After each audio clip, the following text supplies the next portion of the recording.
Good morning and welcome to 10 at 10.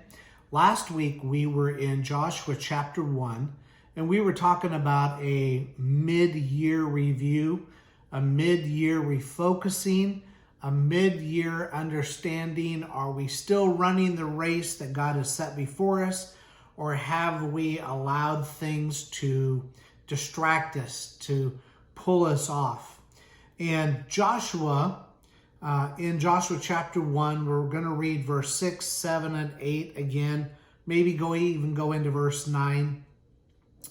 But we're going to see God speak to him about being strong and courageous in what God had commanded him to do. So Joshua 1 verse 6, be strong and courageous, because you will lead these people to inherit the land I swore to their forefathers to give them. So in other words, for generations, Jericho, or the promised land, has been promised to the Israelites, but they've not experienced it. They've not seen it. Now it's Joshua who's going to be the one to take them in. Talk about some pressure. All right. Verse 7, be strong and very courageous. Be careful to obey all the law my servant Moses gave you. Do not turn from it to the right or to the left, that you may be successful where you go. So now God's telling them, be strong and very courageous, and don't forget one law that Moses told you. There's some more pressure. Verse 8, do not let this book of the law depart from your mouth.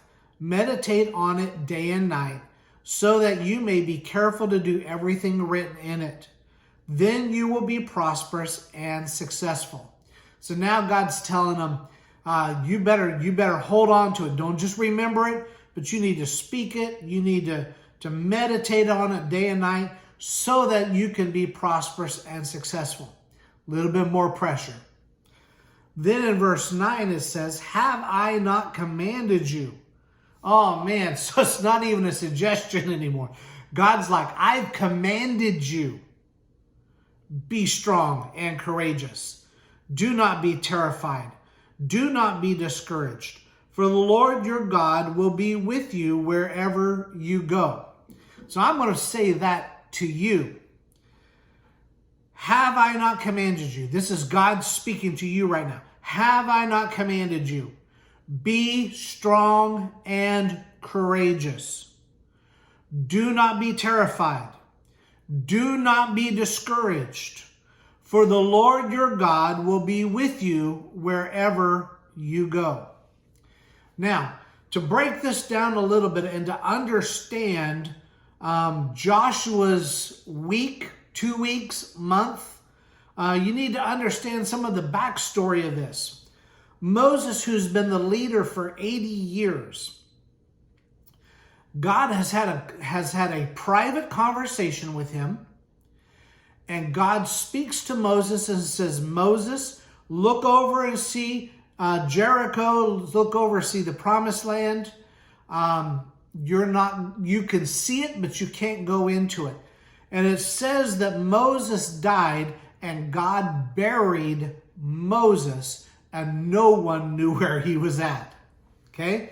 So now, the leader for 80 years is missing.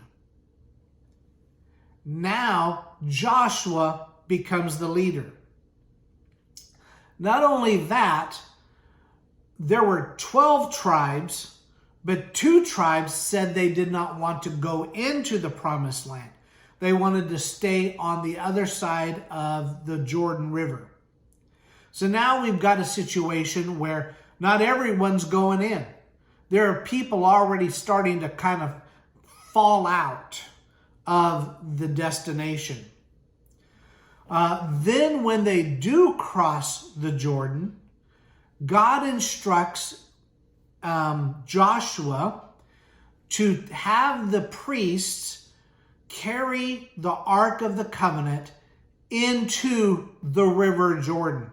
Now, this is a moving body of water. This is not a lake. This is a river. It's a flowing river. It's not a trickle river.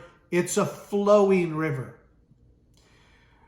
I can only imagine what the priests were thinking.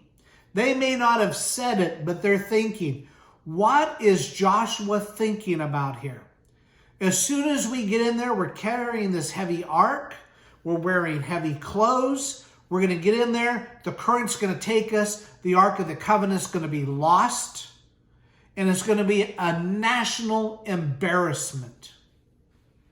This is all in the very beginning of Joshua becoming the leader.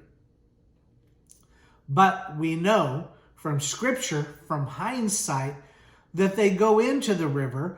And as they go into the river stops up on another area above, actually in the town called Adam.